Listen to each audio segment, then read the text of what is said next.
پیشاور بھکاری کو پیسہ دینا بھی جائز نہیں ہے۔ بہت سارے لوگ ہمارے جو گوٹ ہیں یا قریب والے کہتے ہیں بھئی ہم تو اللہ کے لیے دے رہے ہیں، لیکن مسئلے کو آپ سمجھیں، آپ کس کے لیے دے رہے ہیں؟ اللہ تعالیٰ کے لیے۔ اور یہ کیا ہے؟ اللہ تعالیٰ کا حق ہے کہ کسی مسلمان کی مدد کر دینا، اس کو کیا ہے اتنا دے دینا کہ وہ اپنے پاؤں پر کھڑا ہو جائے، یا کسی بھی طریقے سے مدد کر لینا۔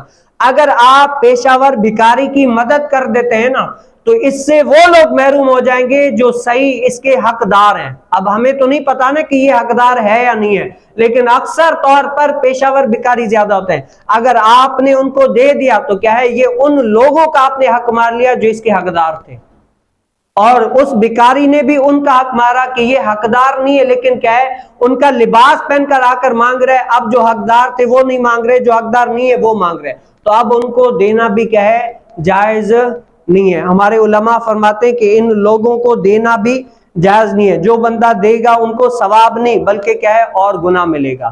تو اللہ رب العالمین ہمیں کیا ہے ایسے کام کرنے کی توفیق نصیب فرمائے جس سے اللہ اس کا رسول صلی اللہ علیہ وسلم ہم سے راضی ہو جائے۔